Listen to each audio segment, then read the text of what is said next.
Today we're going to discuss the disturbing case of Samantha Koenig, who was murdered by Israel Keys.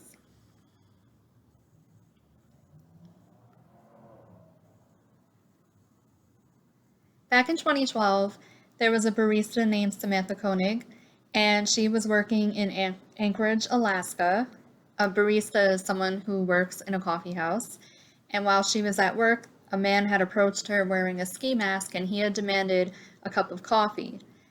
So Samantha gives it to him, and unfortunately, this man was not only there for that, obviously.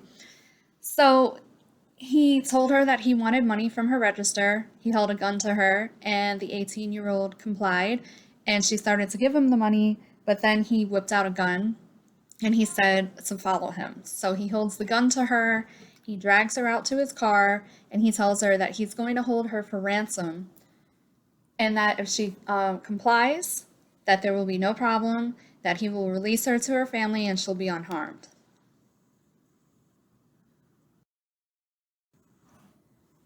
Unfortunately for Samantha, she was never released. Israel had brought her to his home, locked her up in a shed where he blasted music so no one could hear her screaming for help, and he raped her, and then he strangled her. And before he got his hands around her throat to extinguish her life, he told her to send a text to her boyfriend to tell him that she was not going to be at work when he came to pick her up, and also that she planned on staying for a couple of days with friends of hers, and to ask her boyfriend to tell her family what the situation was. So Samantha complies, and it was unfortunate for her that she didn't take a risk and just send him a text that said, "I need help." But I mean, it could also just be that Israel took her phone and pretended to be her, which seems more likely. Because I think most people in that situation, if they were handed a phone, they would, even if it was through a text, they would probably try to contact their family and tell them, "I need police sent over here." But unfortunately, Samantha wasn't given the opportunity to get herself out of the situation. So Israel murdered her, and then he left her in a shed for 2 weeks. And during this time, he went to Louisiana on a cruise. And when he came back, he took her body from the shed. And this is so disturbing. I couldn't even believe this when I heard about it. He took her body from the shed. She's frozen. This is Alaska in February. So she was basically almost like a block of ice. And somehow he must have thawed her at least a little bit because he was able to apply makeup to her face. And then he sewed her eyes open with fishing line. And as if this isn't ghastly enough, he takes a photograph of her with the makeup and her dead eyes wide open, held in place by fishing line. So it must have been covered by the makeup because no one seemed to notice anything wrong with this picture. And it appeared that Samantha was still alive. And he takes a photograph of her, and in the photo, there's a hand that's holding the newspaper of that day. It must have been his hand because you can't make a dead person hold anything, obviously. And he sends this photograph to her family with a ransom note of only $30,000. Now, her life, like most people's lives, is invaluable. And I believe that he asked for such a low amount of money, not because he wanted the money per se, but more just the thrill of saying, "Look what I did. Plus I tricked them, plus I got money." You get what I'm saying? So he does this. He sends this ghastly, horrible picture. And the picture supposedly is online. I don't believe that it's accurate. I read some people said that the photo that circulates on the internet isn't actually the photo that was sent. I don't know if that's true or not. There are gore websites where horrible videos and pictures are posted every day.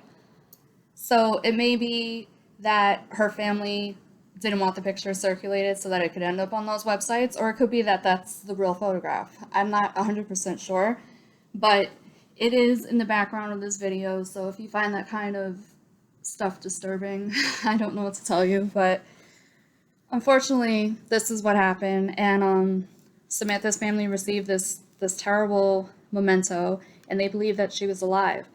And then the kidnapper, Mr. Keys, had said to deposit the money in her bank account meaning Samantha's bank account, because he had her debit card, so that way he could extract the funds.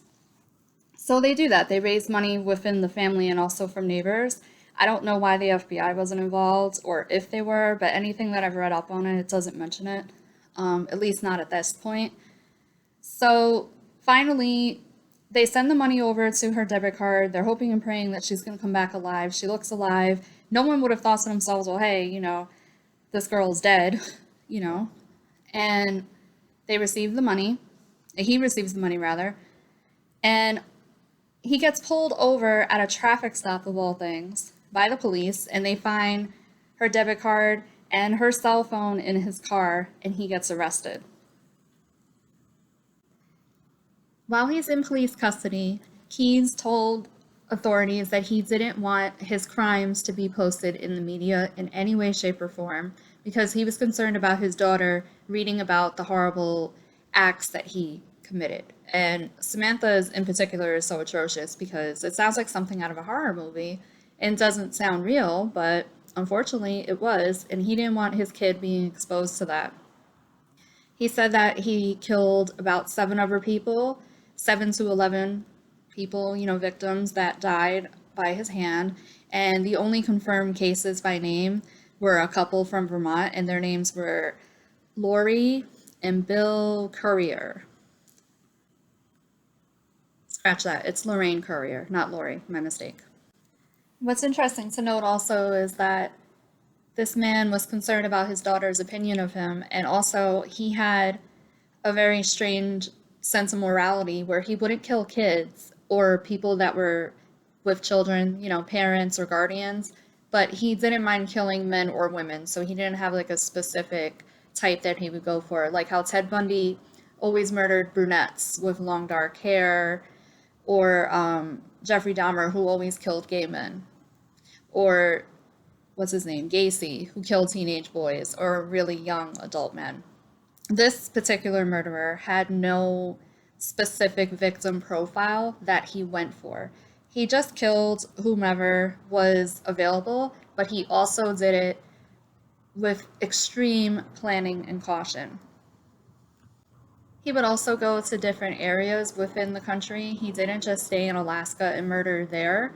So when he was out and about and traveling, he always used cash to do this, and he was never caught because there was no connection either through close living or through a certain profile type that he went for. So it was very hard for him to be traced by his actions. Keyes gloated about his actions. He said that a lot of serial killers that were infamous were people that he could identify with in that he saw himself in them. But what was also interesting was he had mocked the BTK killer for showing remorse, and he had said that he was a wimp, which is kind of like ironic because the BTK killer basically had said that he was sorry for what he had done. He had guilt. And Keyes was just like, no, there's no reason why I should feel bad. There's no reason why I shouldn't have done this. And he had no remorse whatsoever. So obviously it was something that he was hooked on doing, and it was almost like a fix for himself. He was completely addicted.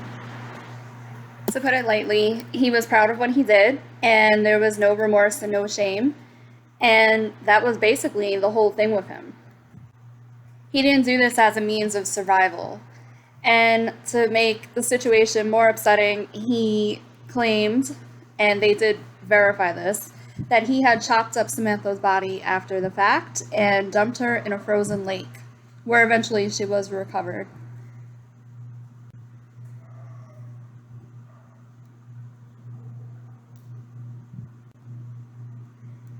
There's also reports that when his funeral was being held, his sisters and his mom attended, and I understand that that was the mother's son, and the sisters loved him as a brother, but they didn't disown him, which I find interesting also, and I'm not judging them for this because I don't know how I would react in that situation myself.